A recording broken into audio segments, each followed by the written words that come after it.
Good morning. I'm happy to be back with you in Damascus. It is one of these places that I always look forward to coming back to, in a country that indeed has a special place in my heart. The last time we sat in a setting like this was the day before I decided to suspend the activities of the mission. Since then, many events and many meetings have taken place. The escalation of violence, allow me to say to an unprecedented level, obstructed our ability to observe, to verify, to report, as well as to assist in local dialogue. Basically, we were no longer able to carry out our mandated tasks. And because of that, I took a decision to suspend our activities with the intention of resuming once the parties recommit to the sustained cessation of violence and the implementation of the six-point plan. When the Security Council took a decision to deploy a monitoring mission in Syria on April 21st, this was taken on the basis that the parties involved in the conflict would uphold their commitments to a cessation of violence in all its forms. The Council did not deploy the mission to stop the violence or to observe an escalation in violence, but to monitor the cessation of violence implemented by the parties. Absent a demonstrable recommitment to a sustained cessation of violence and a viable political process, the mission's continued implementation of its mandated tasks will be limited. This message was echoed clearly by the Security Council members, which I briefed on June 19th, and by the Action Group members in Geneva on June the 30th. Also stressed was the international community's strong commitment to the welfare of the Syrian people and to the urgency of stopping the violence in all its forms. His Excellency Mr. Kofi Annan convened the Geneva meeting at a critical stage in the crisis to bring the international community and the countries with influence together to take concrete action. It was a difficult meeting, but the final outcome was, in my opinion, the best that could have been achieved under the current circumstances. The Action Group members stressed that conditions conducive to a political settlement must now be put in place. For that to happen, the bloodshed must stop. The longer the violence goes on, with more civilians killed or trapped in the line of fire, the more difficult it will become to have a peaceful transition. UNSMIS stands ready to support the parties in taking the needed step towards a peaceful dialogue. We are consolidating the mission to enable better support to the Syrian people in the coming days. We will reinforce our presence into regional team sites to give us, once our operations resume, the flexibility to effectively work on facilitating political dialogue and stability projects. In the next weeks, we will consolidate our 8 local team site locations into regional ones. The mission will relocate personnel and assets from Hama, Idlib, and Tartus to boost our presence in other locations. This consolidation will not affect the mission's current mandate or the total deployed personnel.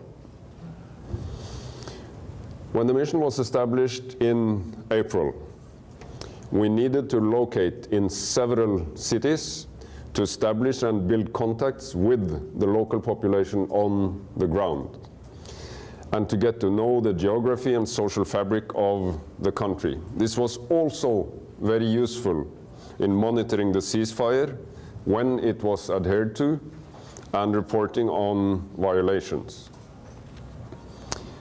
Now, we are in a situation in which we have the contacts and knowledge, but we have no ceasefire. We have no ceasefire. So it is time to stop spreading ourselves out too thin and restructure in a way that will allow us, once we resume our activities, to conduct targeted tasks that require longer periods of stay in particular areas, as well as larger number of observers specialized in a variety of civilian and military affairs. As I said the last time we spoke in this room, UNSMIS is not a static mission. It will continually adapt and reconfigure to best serve the needs and aspirations of the Syrian people. And that is exactly what we are doing now. In addition, over the next days and weeks, the Security Council will make an assessment related to the future of the mission. Whatever decision the Security Council makes, the international community's continued responsibility to the Syrian people is moral as well as political.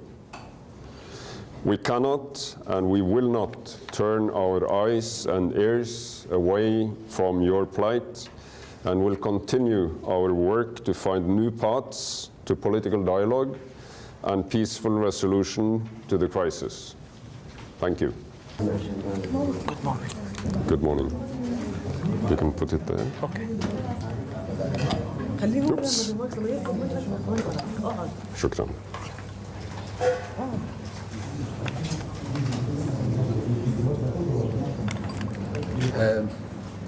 Sir, what can make possible now? What hasn't been possible till now? Everything. Means? Everything is possible once the government of Syria, the opposition, the regional stakeholders, the international stakeholders decide and support a return to a cessation of violence and a political dialogue. Then anything is possible, because we are coming back to the fundamental question: who is responsible for stopping the violence? And those responsible for stopping the violence are those with their fingers on the triggers and those who supply it with weapons, explosives, and money. When all of these decide that it's a much better way forward for the Syrian people to stop the violence and have a peaceful process, it will happen. It happened in the morning of 12th of April, even though there were quite a few who said that it's not possible, it won't happen, it's too difficult. The opposition is fragmented. But on the 12th of April in the morning at 6 o'clock, the violence ceased. That can be done again tonight, tomorrow, but should have been done yesterday. So anything is possible once the Syrian government, and they express that they are committed to the six-point plan and a peaceful way forward, and the opposition decide, supported by the regional powers and supported by the international community, that for the sake of women, children, all civilians that is now hurting every single minute of the day, that the best way forward is a peaceful one. Once they decide, it can happen. anytime and any minute. منال منال خطيب تلفزيون دبي. رح أسأل بالعربي. هناك إعادة يعني تنظيم لمجموعاتكم حسب ما ذكرتم، لكن هل هناك إعادة لمثلا تجهيزاتكم اللوجستية؟ هل هناك مزيد من التجهيزات اللوجستية يعني ستحصلون عليها في الأسبوع القادم؟ قصدك شو أعداد ناس؟ لا لا لا لا مثلا كنا عم نسمع انه طالبين طائرات ما شابه يعني تجهيزات لوجستيه لتفعيل عمل مراقبه. She said you're telling us that there's restructuring and reconsolidating, but are you also asking for more equipment and more logistical support like helicopters, etc.?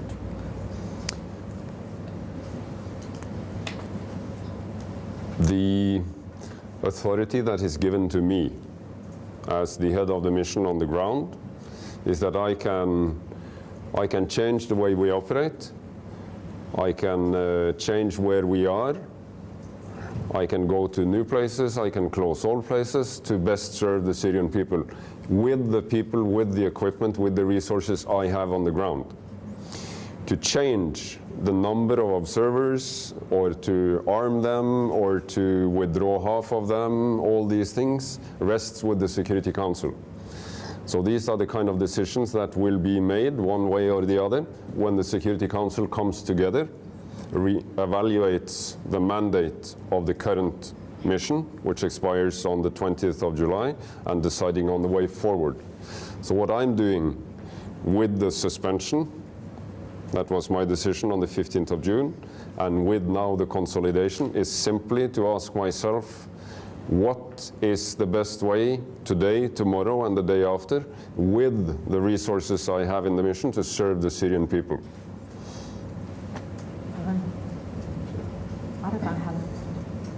غانم شرف الدين تلفزيون أبي أم لبنان. سيادة الجنرال يعني السوريون يرون أن في وجودكم المسلحين استغلوا هذا الوجود وصعدوا عمليات العنف، وأيضا أنتم اعترفتم أعلنتم بذلك أن في وجودكم ازداد العنف. هل ترى من جدوى بوجود المراقبين الآن في سوريا؟ He's from MBN Lebanese TV. He's asking, he said that some people are saying that your presence here has escalated the violence and caused the rebels to increase their violence. And you also said that your presence here, there has been escalation and intensification of violence. Do you see a reason for your staying here in Syria? The only ones responsible for the violence in Syria are the ones conducting the violence in Syria. They are responsible for the violence. And those supporting the violence in Syria from the outside have part of the responsibility. The role of an unarmed observer mission is to monitor and report. I fully understand, and it would be surprising if we were not criticized. I fully understand that the expectations are so much higher. And believe me, inside the mission, every day we have tough discussions on what can we do more within our mandate. But whether we like it or not, and however much we are frustrated with the fact that the violence is escalating rather than being reduced, it is not within our mandate, it is not within the powers of 300 unarmed observers to impose a cessation of violence on the parties. That's simply the way it is. So the role of the mission in this context is to serve as the tool of the Security Council. Now, still we are seeing that the violence is continuing and escalating because the parties involved have decided that their objectives are better served by using violence than by choosing a political process. It does not mean that the mission on the ground is not relevant and has not done a tremendous job with lots of courage for the Syrian people since my observers arrived on the 29th of April. it means that those who are using violence have decided to continue to use violence.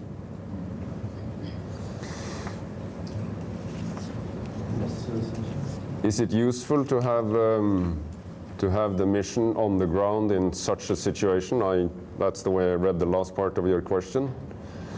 That is, for me, the key question for the Security Council to answer when they get together in the coming days. What I know and what I'm 100% convinced about from being part of, like I said, a very demanding meeting in Geneva, is that everyone is asking themselves, what is the right thing to do to make sure that women, children, civilians in Syria, trapped in the violence, suffering from the violence, with the schools closed and destroyed, with health institutions destroyed, with all this suffering, what is the best way forward to find a stop to this and to move forward based on a political solution? But then there's different positions on how to do it, and there's different affiliations. How this will play out in the Security Council, I do not know. But I do know that this mission and all the brave men and women, civilian and military, serving in the mission is ready to serve and to do our very best for the Syrian people, whatever decision the Security Council makes. ميس عبد الفضائي السوري. بكل مؤتمر صحفي بتصرح بالتزام الدولي بخطة عنان ذات النطاق السر، والتزام الدولي كمان انه معكم بالدعم وتعاونوا، بس مشان الطرف الثاني، نحن ما عم نشوف ما انه ولا مرة صرحت مشانه بعدم التزامه، والدول اللي عم تدعمه وتعطيه تمويل والاسلحة يلي عم يرتكبوا فيها جرائم هون بسوريا، وين قانون دولي؟ You're always asking the government to implement the 6-point plan, and you're talking about violations of the government, never once about the opposition. Where do you stand with the opposition, and where's the international community from the opposition and those who support the opposition? Since the beginning of the mission, we established a system where we are monitoring and reporting on violations based on the preliminary agreement from both sides. And we report on both sides, and we write formally to both sides at the same time in the same format, addressing the violations of each respective side. We are not making this reporting public, but both sides are also seeing the violations we address with the other side. So the transparency in this and the fact that we are indeed doing exactly what you're indicating otherwise, we have established exactly the mechanism that addresses both sides in the same way, with the same mechanisms at the same time based on the violations. And that keeps us in the middle where we have to be, where we address each party on the same footing with the same mechanisms. And even if there is understandable frustrations with the situation on the ground, and there's impatience and there's larger expectations, my larger impression is that this mission is respected both in Syria by most Syrians we listen to from both sides, and from most of the players internationally, because we have succeeded in being that factual, impartial voice on the ground. Liliana Mazza from Corriere della Sera, Italy. You say that you'll relocate the personnel to which specific locations? And also, is there any plan to deploy in the countryside more and along the borders with Turkey and Lebanon? The team sites that we will develop into regional team sites are the one in Aleppo, the one in Homs, the one in Deir ez-Zor, and the one in Damascus, in addition to the headquarters. Because of the very challenging situation in Deir ez-Zor at the moment, we are not reinforcing Deir ez-Zor today, because there is a challenge with supplies and simply the living conditions in Deir ez-Zor. but we'll get back to that in the next coming days. The second part of your question? If there is any plan to have personnel in the countryside and the borders. The implementation of the mandate of UNSMIS at this current time is not focusing on the border areas. But what we are doing with these regional team sites is that, if I step back a little bit, we have experienced a situation in which we go to a village and then we leave it 2 hours later. And then we go back and then we leave. And then we go back and then we leave. Now, this is not the best way to really get to know the village, the facts, and to engage and to build stability and dialogue. So the main purpose of this approach that we're taking now with the regional team sites is to have larger sites with civilians and military together. It will give us the opportunity to have stronger patrols, to go out somewhere and to stay there. To stay there and do a job, and then to go somewhere else. So it's exactly that flexibility that we're looking for and that we're hoping to achieve, and to be able to implement immediately the situation on the ground allows us to resume the mandated tasks. Anas. جنرال قلت انه راح تستأنفوا مهامكم خلال الاسبوع القادم. ما هو الذي سيحصل خلال اسبوع حتى يعني تتراجعوا عن قرار وقف العمليات في سوريا؟ ايضا علمت من مصادر انكم قدمتم للحكومه السوريه ورقه بعنوان الاندماج المحلي المتكامل. ما هو مصير هذه الورقه ان سمحت؟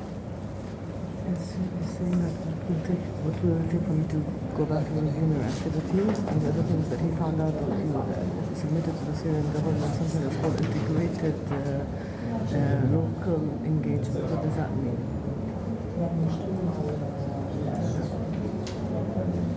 Okay. I'm not sure whether I understood the second part of the question, but at least I understood the first part of it. It was related to what will it take to resume activities. Regardless the translation issue, and by the way, it's a very good illustration. It's a very good illustration how complicated it is, even among friends, to have the correct understanding of words on paper. And this is exactly the challenge that we have been grappling with now for 16 months. Because there has been many meetings, there has been many statements, there has been the 2 Security Council resolutions, there's been the 6-point plan, and it's now the communique from Geneva. Now, all these fine words on paper is not going to make a single difference on the ground unless those with their finger on the trigger decide to make that difference. And that's simply the way it is. That's simply the way it is. On resuming activities, the way I'm pursuing it is that on a daily basis, we are assessing the situation on the ground. What I'm looking for is a significant reduction in the level of violence, because to send unarmed observers into an ongoing combat is obviously something that would be reckless from whatever perspective. So I'm looking for a reduction in violence. I'm looking for the commitment by the parties, not by words in meetings, but on the ground, to make sure that the unarmed observers can move freely and execute their mandated tasks. And those are the 2 main, let's say, criteria I'm looking for. And on a daily basis, we are reviewing the situation and discussing whether it's time to resume in this area or in that area. We did not present any document to any government. Your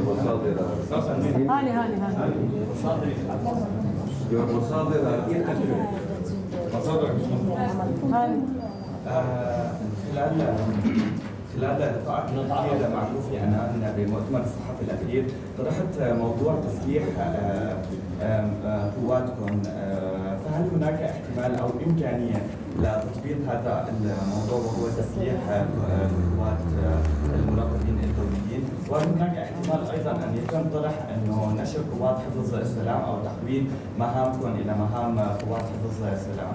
Are there any talks about transferring this into an armed observers group or into a larger peacekeeping mission? Thank you. Excuse me.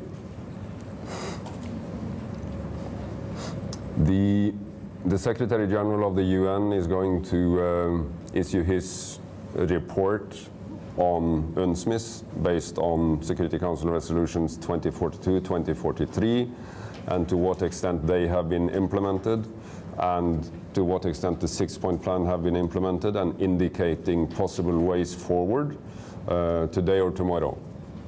This is a report given to the Security Council.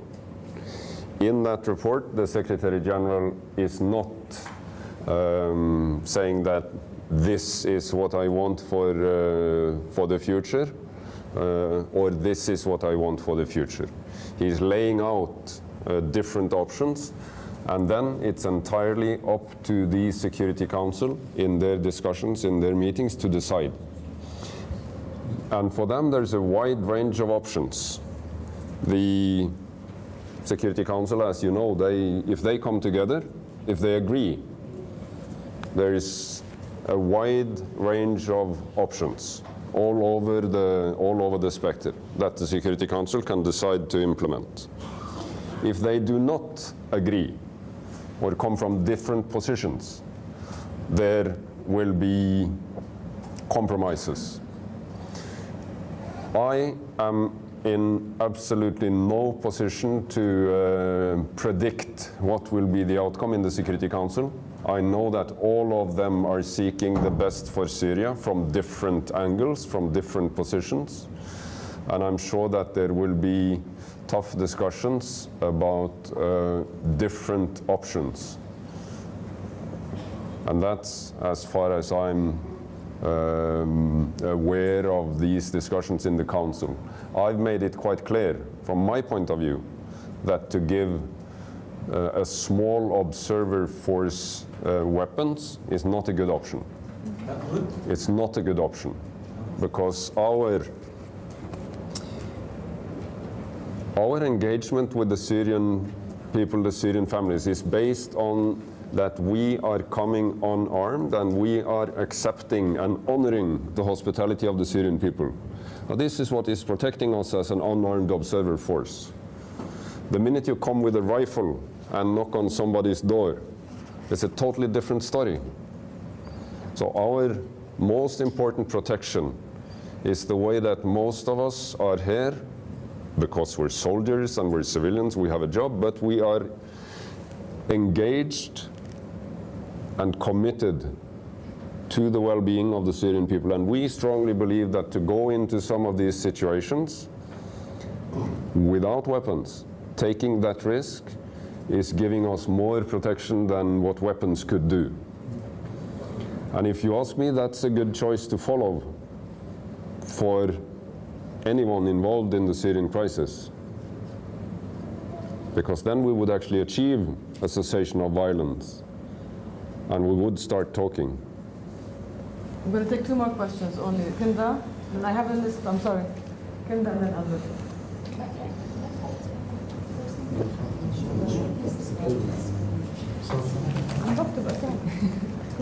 Kinda Makia Reuters. Good morning. Good morning. Mr. General, I mean, there have been some rumors that you are going to resign soon from your mission, I mean, as a chief of the mission. Is this true? And another question, please. The last time we were here, the next day you announced that you are going to suspend your activities. What am I going to announce yes, tomorrow? Maybe tomorrow or something. Thank you.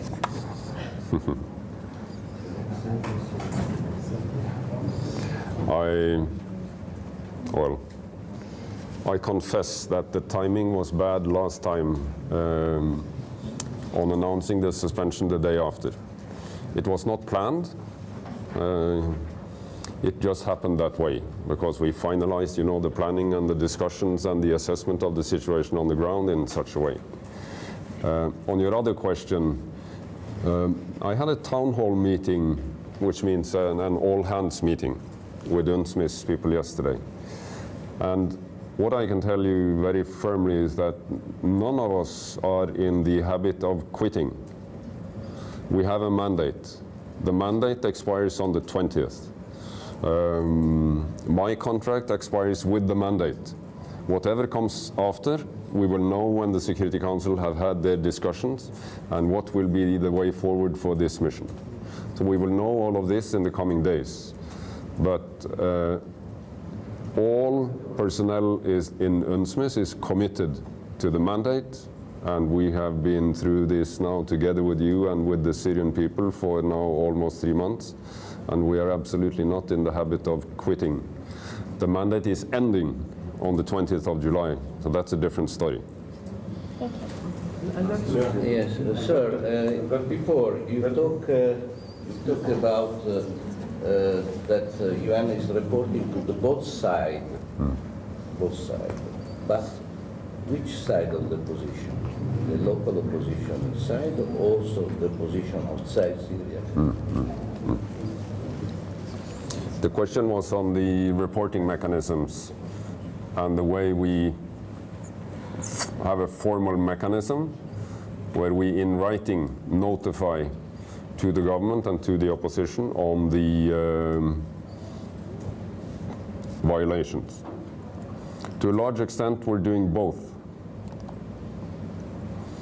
So on some cases that are very local inside, it's relevant to have the local dialogue, but in many of these cases, we address the issue formally both inside and outside Syria when it comes to the opposition. You want to take one more question? Yeah, one more. One more question. Mayadeen. ما في والله عم بكتب اسامي. حضرتك قلت بأكثر من مرة أنه الأطراف كلها عم تحاول تروح لتعمل مكاسب عسكرية على الأرض، وليس هناك يعني من رغبة واضحة بأن يكون هناك حل سياسي أو حوار سياسي. أنتم علقتم عمل بعثة المراقبين، ولكن بالمقابل يعني لابد بأن هناك في تقارير عم توصلكم دائما عن الأحوال اللي عم تصير على الأرض. كيف فيك تقيم لنا هلا الوضع على الارض بسوريا؟ الى اي حد هناك فعلا سيطره للمعارضه المسلحه على اجزاء من الاراضي السوريه، والى اي حد هناك سيطره للنظام على هذه الاراضي، خاصه وان هناك يعني تسريبات صحفيه او تداول في وسائل اعلام عربيه او غربيه بان هناك سيطره للمعارضه المسلحه على ما يقارب 40% من الاراضي السوريه، هل هذا الكلام صحيح؟ واذا كان هذا الكلام صحيح، الا ترى بان هناك صراع يعني طويل الامد مسلح في سوريا؟ She said last time we spoke, you said that there was each side is advancing their military position, and that there was no decision taken for political dialogue. Now you've suspended your activities, but how? But I'm sure you still get some information. How do you analyze the situation on the ground? There are lots of reports, especially in Arabic media and foreign media, that the opposition is gaining more control of the land in Syria, and some saying are up to 40% of the land. Is that something what's your comment on that? And what's your comment on that? It's a good question to wrap up the final part. The situation on the ground, what we see from visiting hospitals and from the sites where we are, is that it's becoming more violent, and I'm particularly concerned by the civilians that have very limited access to their humanitarian needs, to healthcare. Some of them are wounded, some of them have other needs. So We are seeing that the civilians in Syria are suffering more and more. Every week there is a continuation of violence. We're seeing that the violence is escalating to higher levels. I don't have enough, let's say, insight to go into a very detailed assessment of who is getting stronger, weaker in that area, but I think it's fair to say that I'm worried. I'm worried because I still see that the parties are pursuing their objectives by military means. Now the problem with that is, one, that we will have civilians suffering more. There will be more families losing their children. There will be more families losing their parents. There will be more suffering. And that will create more hatred. That will create more hatred.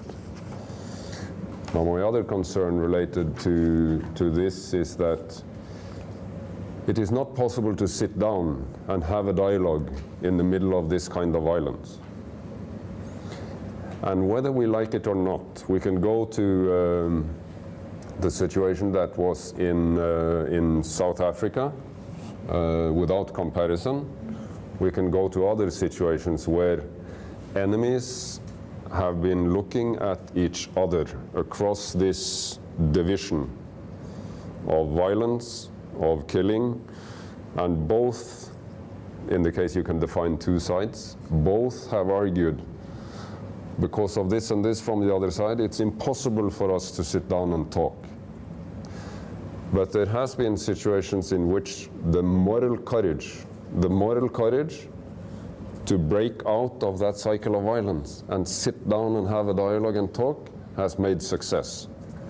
My best example by far for myself is a conversation I had with Nelson Mandela in the Arctic a few years ago that I told you about. After many, many years in prison, he was able to shake hands with his worst enemy and say, we're not going to fight for the sake of our people. We will sit down and find a way forward based on dialogue. If any nation in the Middle East deserves that opportunity, it's the Syrians. It's the Syrians. The history, the far history, the society that has been created in Syria, and for the aspirations of the young generations of Syrians, if there's one people who deserves to have this chance based on an absence of violence, it's the Syrians. And I do not want to think about the alternative. Thank you. Thank you. Thank you.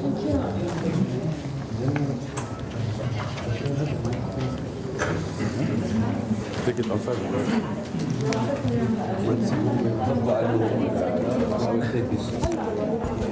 Thank you.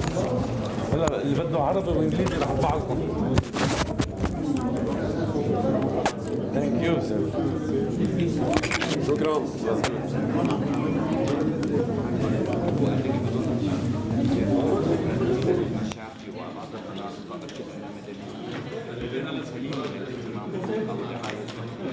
المدنيين